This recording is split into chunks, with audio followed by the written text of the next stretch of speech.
morning, everybody, and welcome to Real Estate. It's that simple on KHTS 1220 AM and 98.1 FM and on Facebook Live. I am your friend in the real estate business, Phil Nordella, and we have a full show today. I hope we can get to all of it. Hey, happy Friday, Patrick. How are you, sir? I'm doing fantastic, Phil. Happy Friday, sir. Thank you. Patrick is our producer extraordinaire, and he's in the trenches. He actually is in the studio, and for people who don't know, normally I would be in the studio also with Patrick. However, because of social distancing, I'm actually calling in, and Patrick is in the studio doing what Patrick does, and that is producing the show, and I appreciate him being there for us, and I miss you, buddy, and I can't wait I miss to be you in too. I miss you too, Phil. It's been too long. You know what? It's you're a lot of fun, and you're so upbeat at any given time, and you actually laugh at my jokes, which no one ever does anymore. And I see that. Look at that. You're awesome. Okay, so let's get going because we've got a lot to do. I actually have a partner that's going to be on our show, and I'm so excited about this. Taylor Williams. Taylor is a partner at Donahoe, Young & Williams. Taylor specializes in real estate law, business litigation, and estate planning. She's also the president of the Santa Clarita Valley Bar Association. Taylor, welcome. Hi, thank you. How are you? I'm well. How are you? Terrific. I'm awesome. And I got to tell you something. Congratulations. You know what? You always hear about attorneys being able to become partner, and you have become partner. And so now it's Donahoe, Young & Williams. How does that sound? I love it. It's great. It's an awesome honor. I work with amazing people, and I'm just really excited about it. So thank you. You know what? You got to be excited, and congratulations. That's really awesome. Thank you. Yeah, Thank good for you. Hey, listen. Okay, so it's still sinking in. Oh yeah, I'll bet. Yeah, it's it is. Again, you had mentioned before. You said it's fun because you can hear them in the outer office, answering the phone. Donahoe, Young & Williams, and you're like, yeah, every time, which is awesome. I know. Yep. I'm like, oh yeah, that's me. Yeah. So it's great. Yep. Awesome. Okay, listen, so even though we didn't talk about it, Patrick, we're going to talk about By the Numbers. SCV, By the Numbers. You did it right. You are so I did good. do it right this time. You are so good. I love you, Patrick. That's I awesome. love you too, Phil. Okay. All right. Here we go. All right. Active listings. Now, when we talk about breaking down the Santa Clarita Valley, I always talk about the Elite Eight. Okay. The Elite Eight is Stevenson Ranch, Valencia, Saugus, right? Agua Dulce, Canyon Country, Castaic, Newhall, and Acton. Okay, those are the areas. So what's happening with our thing? It's a real estate show. We got to decide just exactly what's going on with our town. 2 weeks ago, active listings, we had 368. Last week, we had 330. This week, we have 319. What the heck? Okay, we're in the middle of a pandemic. It tells you just exactly how important low interest rates are for buyers, because buyers are out still in the droves and they're buying up all the listings. So new listings we have, last week we had 61 new listings. In this last 7 days we have 59 listings, which is going down, not much, it's about the same. Active under contract and pending, okay. 2 weeks ago we had 605. 1 week ago we had 628. This week we have 645. So things are, I'm sorry, they're falling off the shelves. Back on the market, and this is interesting. Okay, back on the market we have 24 listings. What's back on the market? It just says somebody actually listed their house, they got it into escrow, and for some reason the buyer went, you know what? I'm not buying it. And so it could be for whatever reason. It could be the fact that they did a physical inspection and it didn't come out so great, and they asked for repairs that may have been, maybe too much. So it went, and we call those bombs back on the market. Okay, price change. This is another interesting thing. So we've got price change.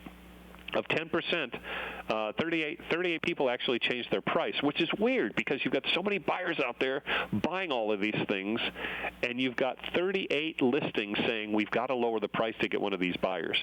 So obviously they were listed for way too much. Closed listings, 2 weeks ago we had 313. 1 week ago we had 342. And now we had 362. So it's wild. On hold, which is interesting. We've got 65 listings on hold.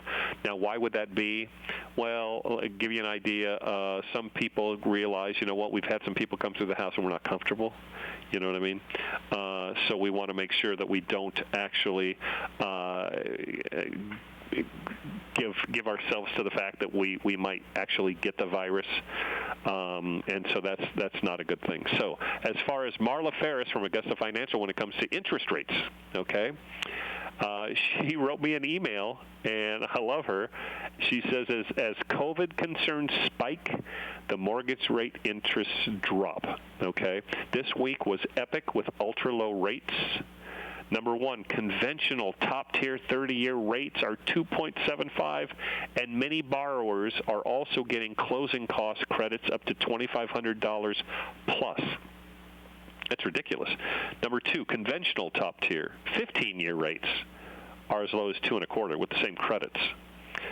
Three, government regular 30-year FHA VA coming in at 2.25 to 2.5. Actually, FHA will have PMI with that, which is private mortgage insurance, which means it's going to cost you a little bit more, but VA does not have that, which is interesting. And high balance loans, the high balance loans now and the jumbo loans are finally coming back because people weren't doing them in the beginning. And now they're coming back with stellar rates in the high 2s and the low 3s, which is incredible. But those are your numbers. Okay. So they actually, I mean, at least from what you're saying, I mean, the numbers sound promising, Phil, so that's good. You know, they are incredible, and I'm just hoping. You know, I sell real estate, right? I mean, let's just put it out there. Of course. Yep. With real estate interest rates being so low, you have people going, it's time for me to sell. It's time for me to buy. More people, when they go to get a loan, right, if they actually can actually be approved for a certain amount, as soon as the interest rates drop, their amount that they can actually be approved for goes up, which is terrific. So they can actually buy more and have it be basically the same price, which is awesome. So that's a really, really cool thing. I love that. Definitely a cool thing. So thinking about that with all of these good numbers, you must be very busy. So I was thinking about what my typical week looks like, but what does your typical week look like? Have you been really busy? Have you had a lot of listings? Tell me what's going on. My week. Okay. Yes, okay. your week. I can break that down for you. It's been, let's see. Well, you tell me if I'm busy or I'm slow. Let's see. So the week is, let me think. Okay, I closed on a very nice condo, which is great in the beginning of the week because Canyon Park Village in Canyon Country was terrific. I've been tracking an escrow on a Mariposa that I've got an escrow. We have the buyer side, myself and Keegan Miller. I put my Sand Canyon listing into escrow. Okay, by the way, hi, Sharon. I know she's listening. By the way, Sharon, do me a favor. Quit working on the property. Go home, have a margarita, please, because I know she listens every week, and she's a doll. What else? I listed a very nice Friendly Valley home last night. And you know what? I love Friendly Valley. It's a retirement area, and this house is incredible. It'll go into the MLS at the end of after the show. And I know Dennis and Joy are listening also.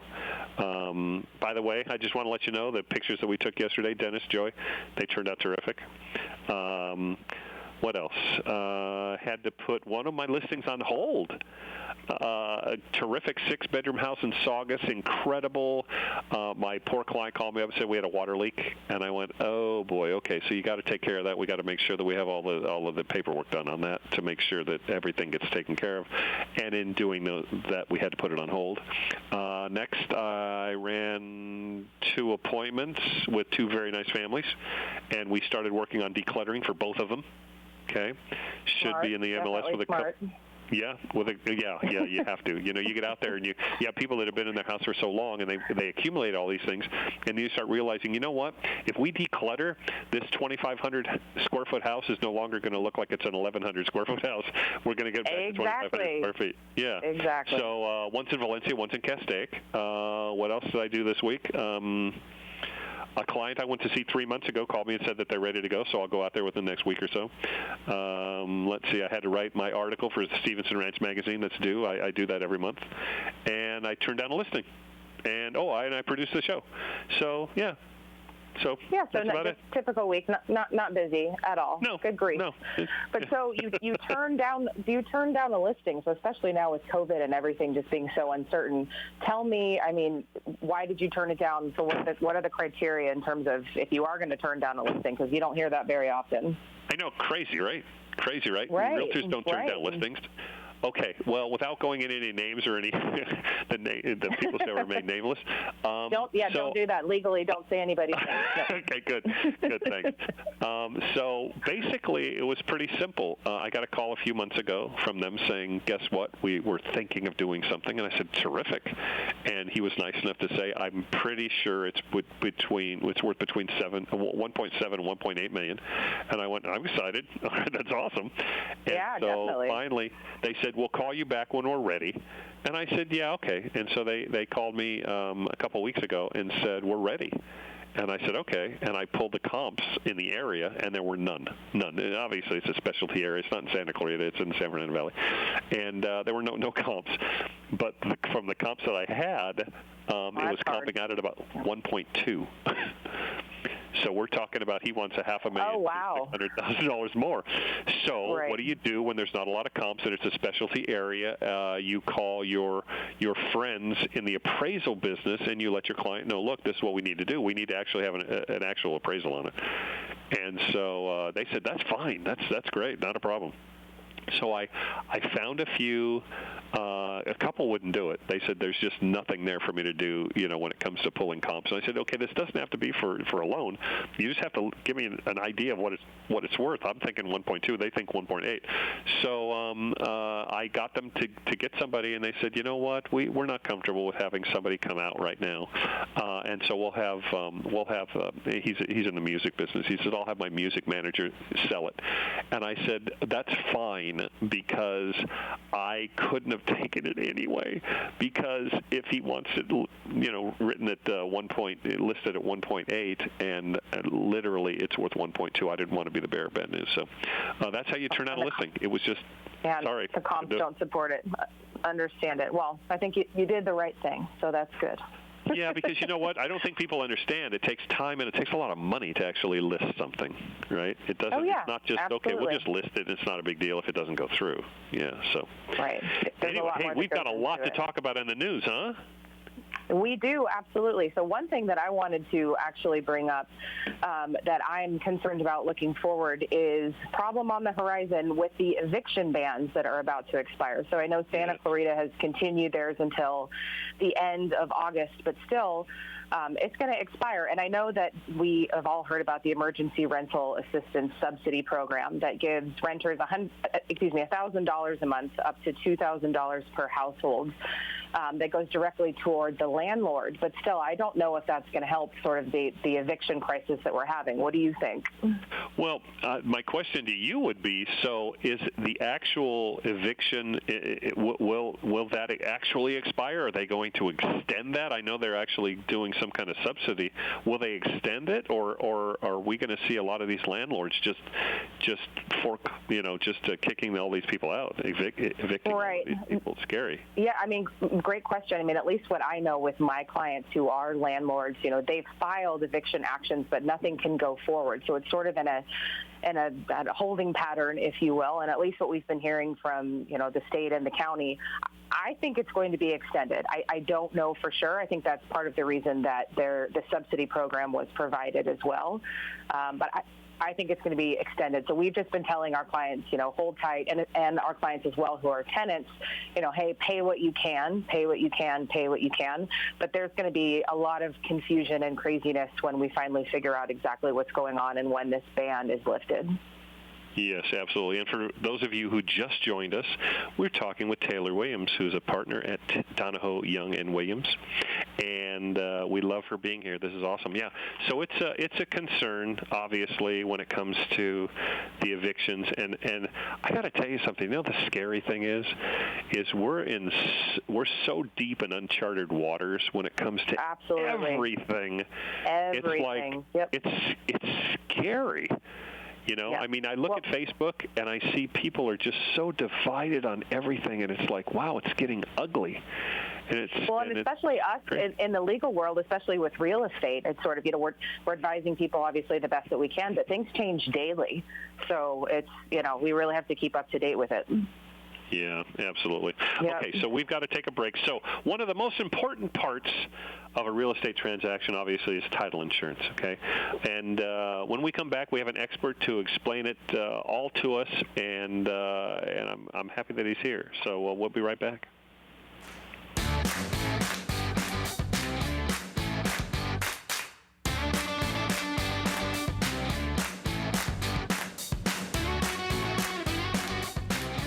If you're thinking of selling your home, have Phil Nordella come out and give you a free, no obligation property valuation. Just call 661-312-3561. It's that simple. Let's talk about insurance. Are your rates skyrocketing year after year? Or do you feel like you would benefit from a professional advisor that works for you?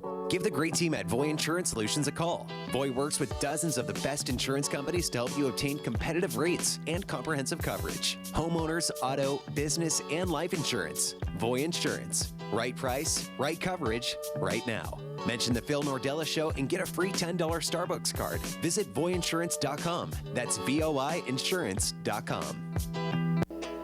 My name is Frank. I'm the proud owner and operator of Braveheart Termite and Pest Control.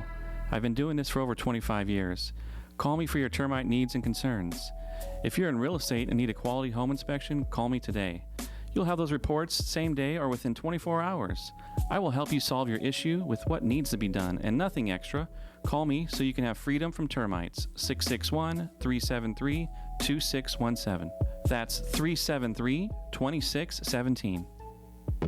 Castle Inspection is the top choice for home inspection in Santa Clarita. With over 20 years experience, make Castle Inspection your choice when buying your new condominium or home. From mobile homes to mansions, the outhouse to the penthouse, your best bet is a net from Castle Inspection. An inspection is a fair and objective evaluation of the home's physical and mechanical systems. Expert knowledge, thorough research, and clear communication are what sets a net at Castle above the rest. Schedule your appointment online now at castleinspection.com.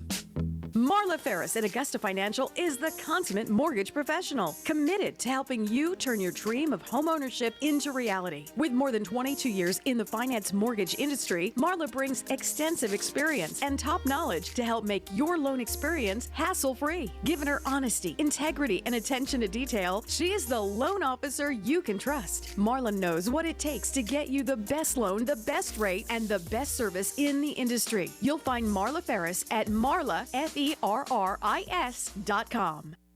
Take the stress out of moving. Affordable Quality Moving and Storage has been owned and operated in Santa Clarita since 1996. They excel at relieving you of the pressures of moving.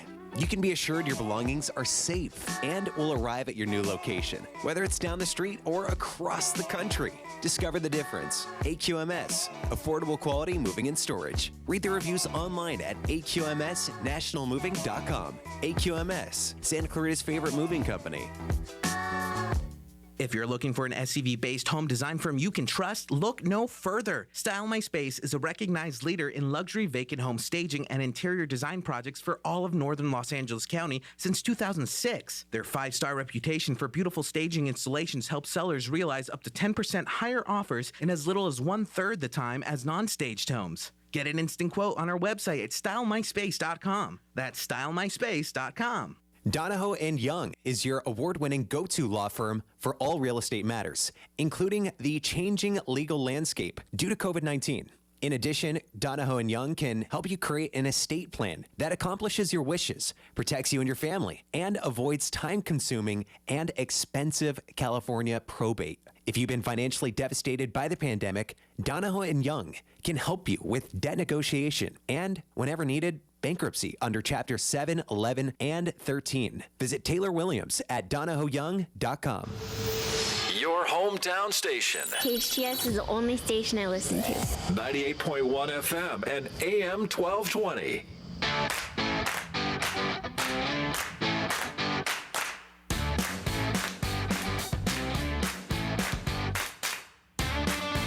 Hey, okay, welcome back to Real Estate. It's that simple on KHTS 1220 AM and 98.1 FM and on Facebook Live. I am your friend in the real estate business, Phil Nordella, and I just want to welcome back Taylor Williams. Taylor is a partner at Donahoe Young and Williams, and she specializes in real estate law, business litigation, and estate planning. And you know what I love? I love the fact that you are also the president of Santa Clarita Valley Bar Association. That's awesome. I'm actually proud that I know you. Busy lady. Yep. I appreciate it. Which is very cool. Okay, our next guest, and this is important, title insurance. You know, without that, I got to tell you something, your life could be miserable. So I just want to introduce Steve Manzo with Orange Coast Title. He has been a resident of the Santa Clarita Valley for 38 years and has been in the title insurance business for 30 years. He loves his business and helping his clients provide exceptional service to the public. Welcome, Steve Manzo. Thank you, Phil. Thank you for having me today. How are you, buddy? Thanks. Doing great. Thank you. And Taylor, pleasure to meet you. Yes, as well. Thank you so much for being on the show. So just to start off, I mean, obviously us in the industry, we know about title insurance, but just for our listeners that may be kind of confused, can you kind of just give us an overview about what title insurance exactly is? Yes. So title insurance, you have to look at us as the private investigators of the business.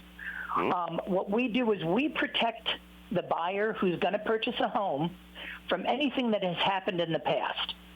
So normally when we look at a seller who's getting rid of their property, they're going to have the normal liens on there. So they might have a deed of trust, some taxes, maybe a solar system on there. But the other thing that we do is we have to check on the individual themselves. Because a lot of times we may find a federal or state tax lien, there may be alimony or child support. So as a title company, we have to make sure that all those liens and creditors have been paid so that when the buyer gets clear title for their purchase, they do not have to worry about those liens and encumbrances coming on them. That is what we protect them against. Awesome. Okay, so let's just go devil's advocate. Let's say somebody's not smart enough to get title insurance. They actually close. They pay cash. They close on a deal. What could go wrong?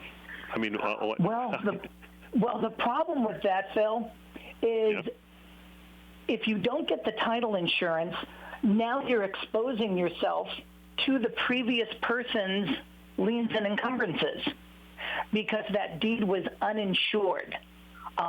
So because we can't verify that, if that potential seller has something happen to them, it can go against the new person's property, and then they've got to get that fixed and worked out.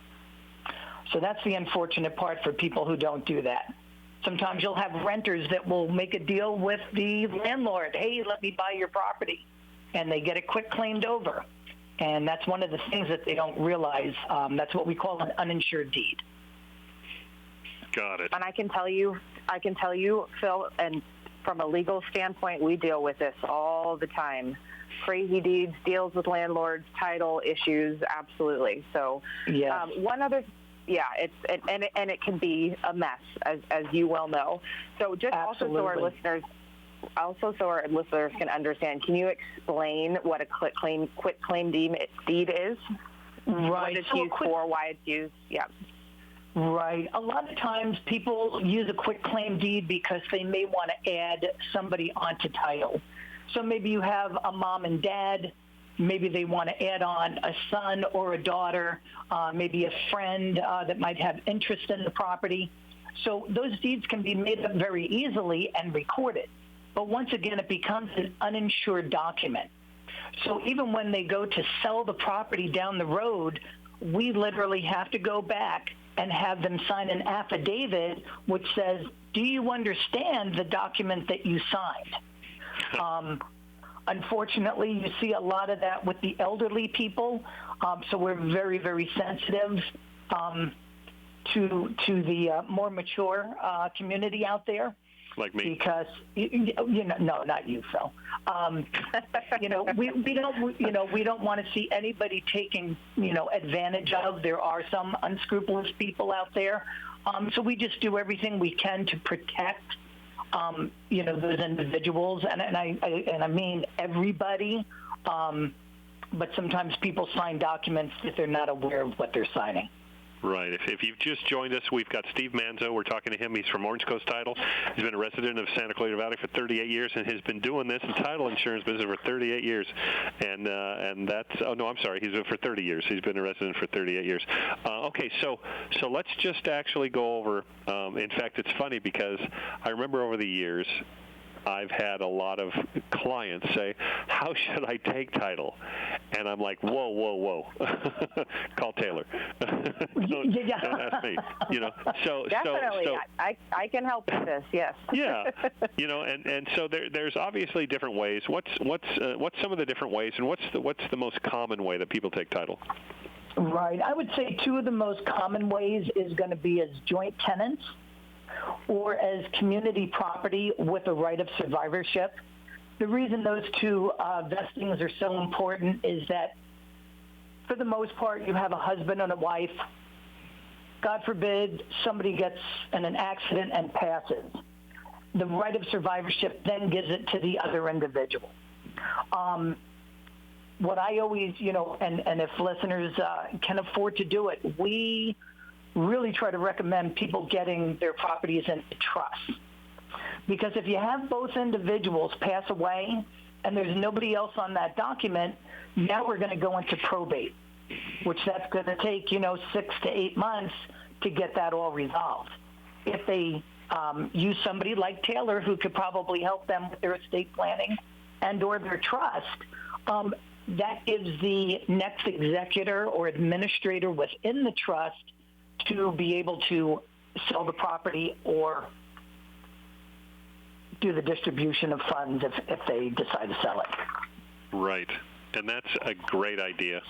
So, I think that maybe they should call you. What do you think, Taylor, for your estate planning? Absolutely. If you have, especially in the state of California, if you have real property in the name of the trust, you're going to hopefully avoid a probate. Just makes everything easier. So I completely agree with Steve. And yes, Steve call me, of course. Absolutely. So Steve and I have been working together for how long? I mean, I've been doing this. I'm in my 28th year. You're in your 30th year, so you started before me. Yeah, I think I met you about, we'll just say at least a couple decades. It's so sad. It's so sad. I never, at first I was in the business for a year. Good. Is it? Yeah, but when you actually add it all up and go, God, I'm old.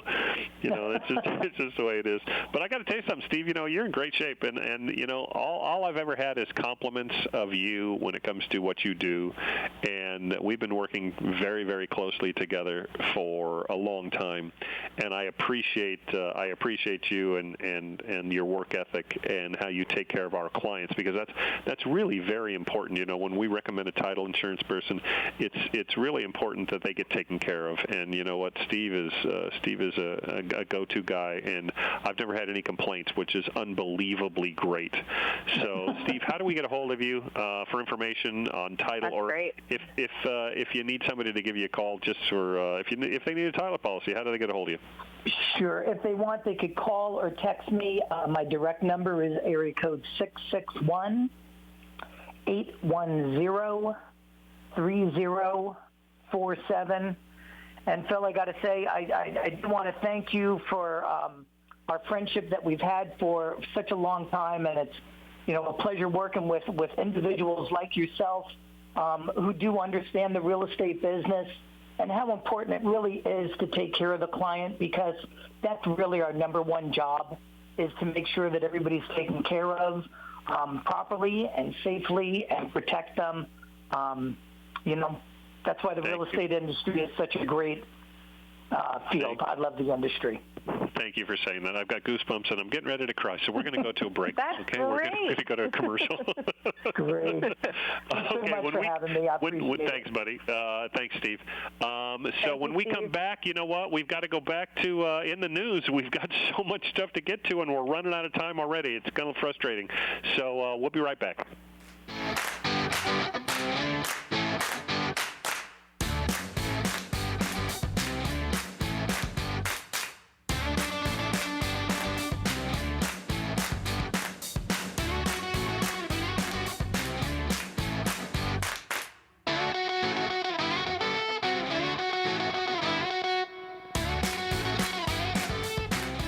If you're thinking of selling your home, have Phil Nordella come out and give you a free, no obligation property valuation. Just call 661-312-3561. It's that simple. Donahoe & Young is your award-winning go-to law firm for all real estate matters, including the changing legal landscape due to COVID-19. In addition, Donahoe & Young can help you create an estate plan that accomplishes your wishes, protects you and your family, and avoids time-consuming and expensive California probate. If you've been financially devastated by the pandemic, Donahoe & Young can help you with debt negotiation and, whenever needed, bankruptcy under Chapter 7, 11, and 13. Visit Taylor Williams at DonahoeYoung.com. Let's talk about insurance. Are your rates skyrocketing year after year? Or do you feel like you would benefit from a professional advisor that works for you? Give the great team at Voy Insurance Solutions a call. Voy works with dozens of the best insurance companies to help you obtain competitive rates and comprehensive coverage. Homeowners, auto, business, and life insurance. Voy Insurance. Right price, right coverage, right now. Mention the Phil Nordella Show and get a free $10 Starbucks card. Visit voyinsurance.com. That's voyinsurance.com. I love it. Right on. Your hometown station.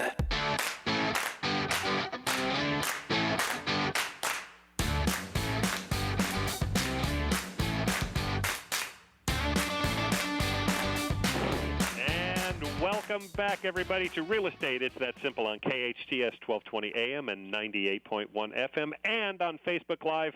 I am your friend in real estate.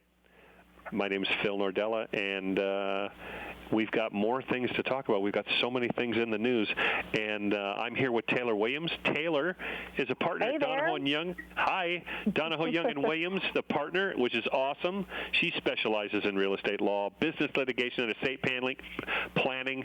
She is an attorney extraordinaire. Welcome back, kiddo. Thank you. So we've got a lot more in the news. We have a lot to talk about. We do. Here's something that I find interesting, okay? And you know what? Give me your opinion, because I respect your opinion very, very much, and I don't understand it. It comes under one of those things that make you go, You know what I mean? Right. Wait a minute. Right. This just doesn't ring right to me. Okay, so we know the PPP loans, right? The Paycheck Protection Program. Yep. A bunch of companies, right, with employees have applied for these loans, which is great. I mean, that's fine. And here pops up some real estate companies that have actually applied for it. According to Inman, right, you've got a Beverly Hills-based brokerage called The Agency, which is fine. You know, it's a good company. They received between $2 and $5 million. It says here that the data provides general ranges, not specific amounts, so I don't know exactly how much it is. Hilton and Highland, which is also a well-known and high-end Beverly Hills brokerage, got between $150,000 and $300,000. Realty One Group, okay, I'm not sure exactly whether it's the company or whether it's one of the franchises, received between $1 and $2 million. Here's my question. It says right here, technically, PPP money was supposed to be reserved for companies with 500 or fewer employees. Okay. Correct. The idea that smaller companies could be uniquely vulnerable to economic shocks during the crisis and thus needed extra financial help. So here's my question to you, and I don't know whether you're going to be able to make anything out of this. If you've got a real estate company that has 500, because at one time, my company that I still own 33% of in Santa Clarita. At one time, we had over 500 realtors. So if we have and good 500 for you. realtors, that's great. Yeah, no, I know. It was awesome at one time. It has since dwindled, which is fine. That's just the nature of the beast. Right. But at one time, so we would have actually applied for that, although we wouldn't have applied for that because we don't have employees. We have independent contractors. Exactly. So now it says employees. Okay, you can reserve for companies with 500 or fewer employees, and I quote. But if you only have 20 employees and 500 realtors who are independent contractors, then how do you justify getting a humongous check as if all those independent contractors were considered employees? That's what I don't think understand. The question. Yeah, I mean, and again, just with the caveat that I'm not an employment attorney whatsoever, and everything is completely uncertain right now. But if you have 500 or less employees, like you were saying, then yes, you can apply for the PPP loan, and there's certain specifics that need to be put in there. I honestly don't know in terms of independent contractors if you can include them in that number. I would say no. I think that on the back end of this, when everybody has to show what they had to do for the PPP loan in order to make it something you don't have to pay back, right? There's certain specifics that you have to show. I think that there's going to be a lot of litigation. There's a ton of uncertainty. It's just, again, it's completely up in the air, but I don't know. My own personal opinion, it's just difficult. There are those small businesses, like you said, Phil, that are just needing relief, especially these small agencies like you were talking about versus the agency, which we know they have a lot of money. They probably didn't need all of that money. Do you feel that's hard? Yeah. Do you feel that, and this is what was told to me, and I think this is told to a lot of people, apply for the PPP loan because of the fact that chances are very great you won't have to pay it back. That's the thing with that. Chances are very great you won't have to pay back. Yeah, that's what we've been told as well. But there are, certain you have to prove payments that you have of the employees, right? That you're paying the employees. They can't be furloughed. They can't be laid off. That type of thing. So there's just a lot of accounting that needs to be done in terms of that. That's going to be fascinating because, so let's say a company has 500 realtors and only 20 employees, and they get $2.5 million. Are they going to give the $2.5 million to the employees, or are they going to share all that with the realtors, which they're never going to do? Right. It's going to be fascinating, like you said. Who knows? Things that make you go, who knows? I mean, it says right here, for example, there are 4 Coldwell Banker brokerages, and I don't know where they are. I'm not saying they're in Santa Clarita. They could be, but I doubt it. 6 Century 21 brokerages and 2 Sotheby's International brokerages, all Realogy brands, which I think is a great brand. You've got some RE/MAX here. You've got 4 Keller Williams offices, 7 brokerages under RE/MAX. And for a lot of these local franchises, companies will receive between $1 million and anywhere from $150,000 to $1 million, which is a lot of money, right? Especially if you only have 6 or 7 employees. Well, that's that's the thing. The question is, how is it allocated? And that's all going to have to be accounted for them not to have to pay it back. So it's going to be very interesting, like you said, moving forward, because that's all going to have to be, like I said, allocated and proven. So we'll see. Yep.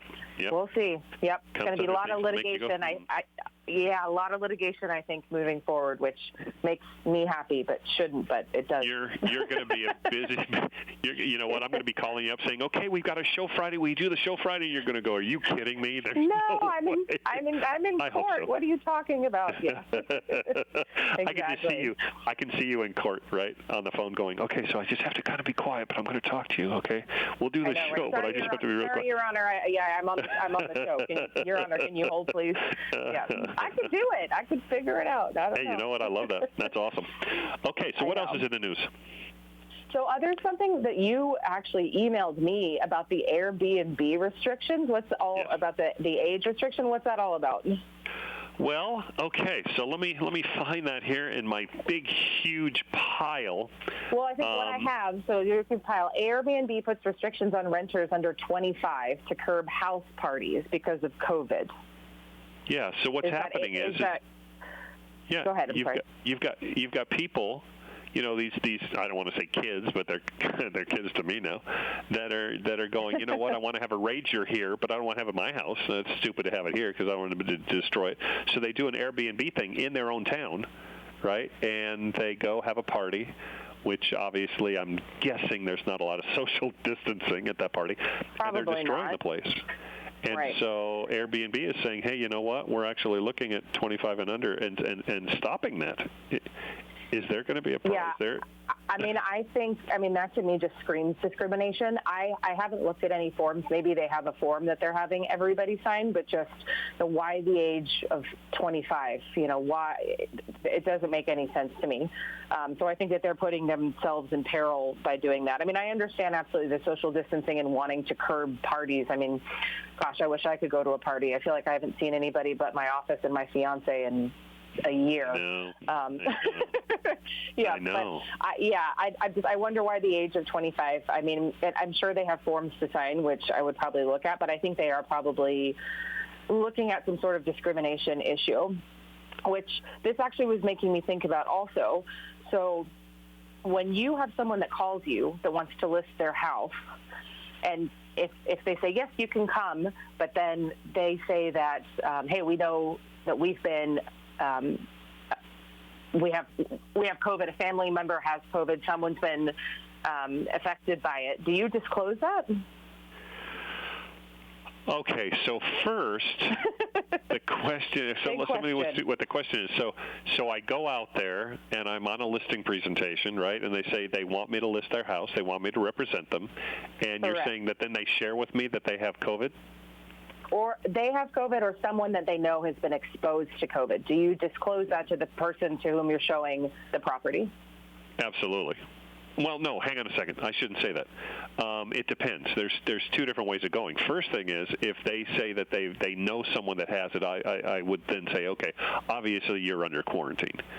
So what I probably would do with that scenario is I would say, let's make sure that you get through your quarantine stage, and then we will talk about actually listing. There's no reason for us to list you while you're actually in quarantine. Okay. Now, if they say, though, if they actually go and physically say, because this happened not too long ago in Altadena, if they say they've got COVID, the guy in Altadena, and I'm paraphrasing here, but he actually listed them. She had COVID. The husband was in the hospital with COVID, and yet he still actually didn't disclose it. You know, come on in, look at the property, let's see if we can't sell it, which right. I don't know. Like I said, we're this is all chartered in new waters, but that seems wrong. And I don't know whether it has anything to do with the HIPAA law, but I don't know. I don't know. What do you say? No, I completely agree with you. I tell my clients this all the time. Transparency, disclosure is the best way to go. So unfortunately for real estate agents, if that means that they have to, push listing a property for 14 days or however long it may be after the quarantine, I think just to protect yourself, I think that that's the right thing to do, because you don't want someone to go into the property, look at it, and then get COVID and then try to blame you, which of course it's very difficult also to prove if you have COVID-19. Did you get it when you were at the grocery store? Did you get it when you were at a real estate listing? But still, just to protect yourself, I just think that disclosure is the best way to go. Right. In case you just joined us, we're talking with Taylor Williams. She's a partner at Donahoe, Young & Williams. She specializes in real estate law, business litigation, and estate planning, and I'm so happy she's here. So, so let's go over the other case scenario. So let's say I go on a listing presentation, and they say, hi, thanks for coming. We're both sick. We have COVID, and just want to let you know, which would be a little shocking, but I would feel fairly protected. Yeah, that would be okay. Well, thanks for letting me know. Thanks for letting me sit at the dining room table with you. But obviously they would have their masks on. I would have my mask on, my gloves, and all of the things that we're supposed to do as soon as we actually go on a listing presentation. So I would feel fairly protected. However, I would feel uncomfortable with taking their listing at that time. Okay, especially if they were to say, we don't want you to let anybody know, I would then automatically say there's nothing I can do for you. However, again, it would be similar to if they were in quarantine, if they had it, then the only way that I would actually feel comfortable about taking their listing is if I talked to them and made sure that they actually tested negative at least 2 or 3 times, whatever the mandate is. Right. And then I would disclose it. If they say, okay, I don't want you to disclose that we had it, then I still wouldn't take it, because I think it's only fair to let people know, look, you're going into a house, and these people had it. They're okay now. However, you need to know they had it, and they never had to be hospitalized, but they had it. And I think that's only fair, and I think I would rather err on the side of caution. Wouldn't you agree? Right. Yes, absolutely. Disclosure. And then I think also the other thing that you can do is say, we've had a cleaning crew or something like that come in and they've Cloroxed every surface. Everything has been cleaned. You can even keep a log of if you did other showings and other people had been in the property, you can say, hey, this person, you wouldn't have to disclose that person by name, but someone came in on Tuesday. We completely sanitized the property Tuesday afternoon. Just documenting everything. I think that's just the safest way to move forward. Yeah, we go off of, unbelievably, I'll just go over them. The CalOSHA, right, CDC, Mm-hmm. CAR, California Association of Realtors, NAR, National Association of Realtors, SRAR, Southland Regional Association of Realtors, state and local guidelines, and they all come up with the same thing. Look, we have to actually send out what we call, if somebody calls up and says, I'd like to show the property, then if for some reason that were the case, and I took the listing and they had it, but they were deemed uninfected at the time, I would let them know that. I would actually say, look, you need to sign up the PEAD, which is the Property Entry Advisory Disclosure, and you need to fill that out. And I'm going to let you know right now that they had it at one time, and they tested negative, for the 3 times. And I want to make sure that you let me know that you told your clients that, just to be safe, Plus the posting that we have to put on the front door. I mean, it's Absolutely. so smart. It's so smart, It's just what a pain, but it's so smart, right? And we have to do it, and most everybody actually is actually it is doing a pain. Yeah. One thing that you mentioned earlier, so just in terms of showings, obviously everyone should wear a face covering, but you're required to wear gloves as well? Yes, actually, face coverings, gloves, and I actually, on my listings, I supply booties, for them, and I think then that's ask smart. them to put them on. Yeah, and then we can, and then we tell them. I actually, it's funny because we actually, you show a property and they'll say, please wear these booties, and you get these booties and they're all dirty and everything. And it's like, oh, seriously, I got to put somebody else's booties on, which is just weird. Right. But my wife's a nurse, so I know how to order booties. So I've got more booties than I'll ever know what to do with. As soon as they find a vaccine for this, I'm going to be able to probably sell it to a place that tents houses, and they can sew them together and tent a house with my booties. So, but yeah, that's one of the things. And some of the other guidelines are, I mean, it got to the point where it got a little bit crazy to where they said, okay, while you're in there, if for some reason somebody coughs in a certain room, that you're going to actually let the other realtor know what room they coughed in. And it's like, oh, come on. Oh, I know. I remember we talked about that. I'm like, that's ridiculous. That's hard. I mean, how are you going to, document that? Yeah. Well, and also I remember we had talked about before as well, having the potential buyers go into a property but not have the agent go into the property for social distancing. So then how could you tell in what room someone coughed? That would be, difficult as well. Yeah, the ruling right now is 3 at a time. It's usually the agent and usually the buyer and the 2 buyers, Mr. and Mrs. Jones. If for some reason they bring somebody else, then one person has to leave and then the other person can come in. But there's never more than 3 at a time. And that's another one of the rules, which is interesting to me. But I don't know just exactly how you would. I mean, can you tell exactly how hard would it be to tell if for some reason somebody got it, who they got it from?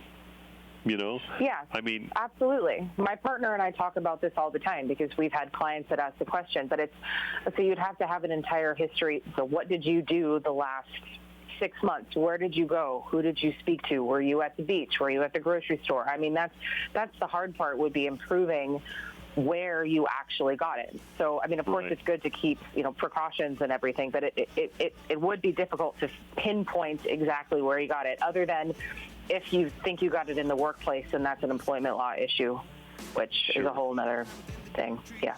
Awesome.